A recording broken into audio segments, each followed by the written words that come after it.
Hi guys, how are you doing? Today we'll be installing Postgres SQL on Ubuntu 20.04. As you know, Ubuntu 20.04 is the latest version of Ubuntu and it has a very nice UI. It has a lot of new features. So today we'll go over how to install Postgres.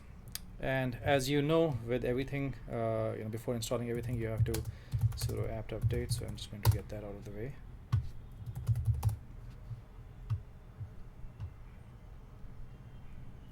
And now I'll copy a command from my text file here, which basically installs Postgres for me, along with contrib, which is a library which has a few extra functionality that will be required by Postgres.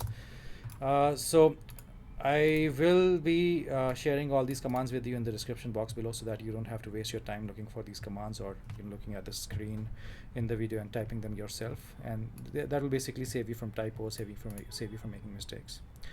Now, Postgres has been installed. So what we have to do now, we have to just log into it basically. So Postgres. So I am in Postgres right now. If I say psql, I'm directly inside Postgres. So I can to exit from here, I just have to /q.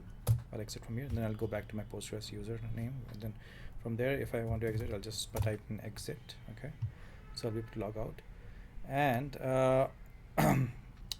instead of typing two of these commands, right, sudo -iu Postgres and then psql, I can do both of these in a single command, which is sudo -u Postgres psql. So whatever I did here in two commands, I can just do it in one command, and I'm directly inside Postgres now. So /q again to exit, right? Directly I'll be able to exit also. So I don't have to put two commands to get in, two commands to get out. I can just put a single command to get in and single /q to get out.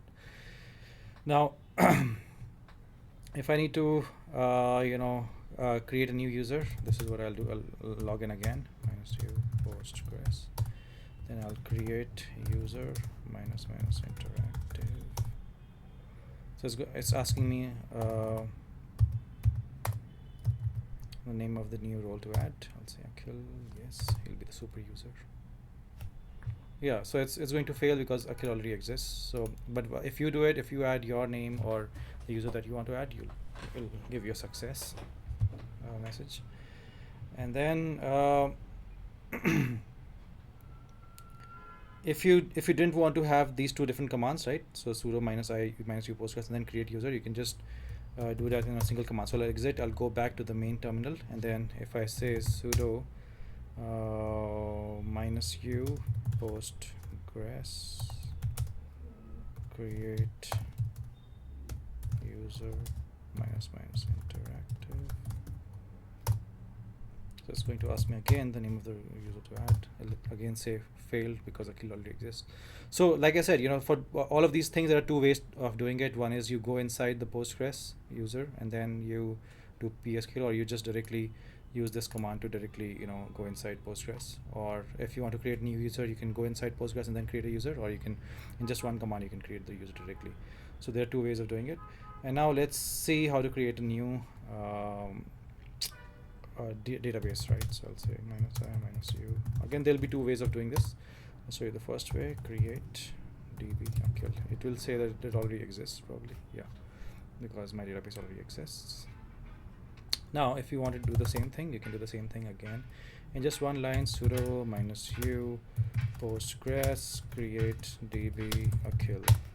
So I hope this is clear. So instead of running two commands, you can just do it in a single command.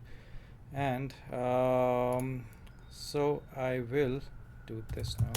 Sudo add user. I'll add the user Akhil, which already exists. Sudo -i -u Akhil, and I'll say psql. So these three commands, sudo add user Akhil, sudo -i -u Akhil. Basically, if you noted earlier, it was saying Postgres, and now it's saying Akhil because I'm directly logged into the Akhil user inside my Postgres database. So to be able to do that, you have to add a user like this, then you log into the user, and then you go to psql. And but if you don't like I said, there is a way to do these two steps in just one go, which I'll show you again here. So let's say you want to do that, so you'll say sudo -u kill psql. So both of these steps, this command and this command, can be combined like this, and again you'll get the same thing. Okay. So now I want to see my connection info, so I can see that connected database kill as user kill via socket this at port 5432. Cool. So basically PostgreSQL is working perfectly well in our laptop, and you can start using it from the terminal like I just showed you. I hope this video was helpful to you, and I'll paste all these commands in the description box below so that you don't have to struggle with the commands. And one more thing, there's this article on DigitalOcean that will also be very helpful to you if you want to actually read and understand every single command, which I have explained to you, by the way. But if you want to still go in deeper and understand all of these commands, then you can do that as well. So this article is very helpful, and thank you for watching.